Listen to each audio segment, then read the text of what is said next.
الله مهربان به جبرائیل امین علیه السلام میفرماید جبرائیل یک بار دوزخ رفته از حال امت حبیبی من خبر بگیر که در چه حالند. خداوند میداند که در چه حالند، ولی جبرائیل امین علیه السلام میفرستند. حکمت میبینی.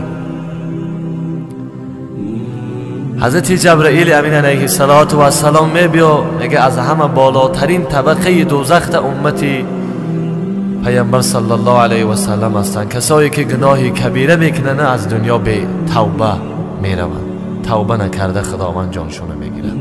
خداوند به هر یکی ما و شما توبه نصوحا را نصیب بگردانه. وقتی که امت جبرائیل امین علیه السلام میبینن دیگه فیغان میکنن، گریه میکنن، ناله میکنن، داد میزنن. تو چی هستی؟ کی هستی که اینقدر صورت زیبا داری؟ میگه من جبرائیل هستم. میگن همون جبرائیله که با محمد صلی الله علیه و سلم وحی می آوردی؟ میگه آری من همون هستم. میگه رسول الله از حال ما آگاه هست؟ میگه نه آگاه نیست، من خداوند فرستاد که از حال شما با خبر باشم.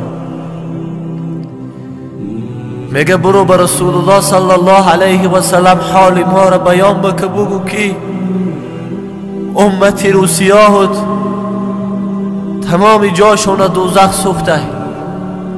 بجوش میگه بجوز همون پیشانی هاشون که جای سجده هست.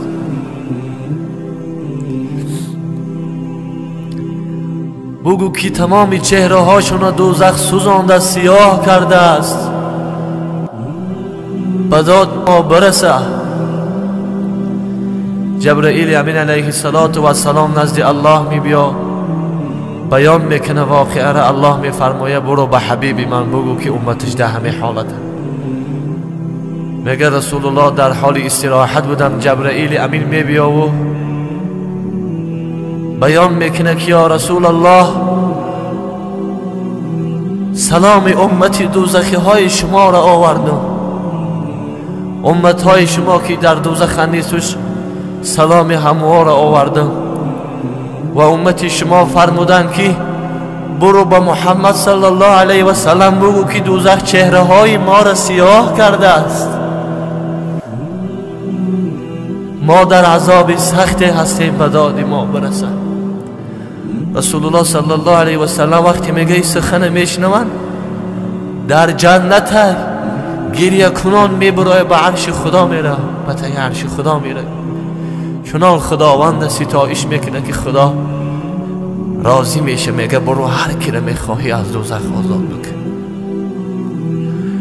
رسول الله صلی الله علیه و سلم ملائکه ها وقتی که طرفی دوزخ میبیارن برای امتهای عاصی را آزاد کردن،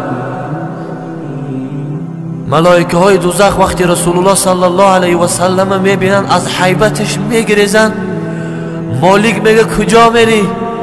میگه ما جرأت نداریم که رو پروی محمد رسول الله امت شب بسوزانیم، عذاب بتیم. میگه نزدیک میشه دوزخ میبینه، دوزخ از حیبت رسول الله فرار میکنه. بشناسیم ما قدر منظرت شخصیت بزرگواره. دوزخ از رسول الله فرار میکنه. مالک میگه وایس کجا میروی؟ میگه محمد صلی الله علیه و سلم میبیا، من طاقتش ندارم. رسول الله میبیا دوزخ تا نگاه میکنه، همه رسول الله هم میبینه، فیغان میزنن. میگه ای دوزخ کسی که در داخل تو چین یک دانی گندم ایمان داره برار. میبرارن تا چینی نیم دانی گندم میروه. کسی چینی نیم دانی گندم ایمان داشت میگه او را براره و باقی در دوزخ میمونن. خداوند مهربان ما و شما را از همون گروهی کرده باشه که به توبه از دنیا بمیریم و با همراهی رسول الله صلی الله علیه و سلم داخل جنت بدراییم. این دنیا و دنیا نیست. این دنیا و دنیا نیست که دل بندیم و راحت بگیم و کیف صفا فقط بگیم. یک روز مرگ همه راحت های ما را میشکنه.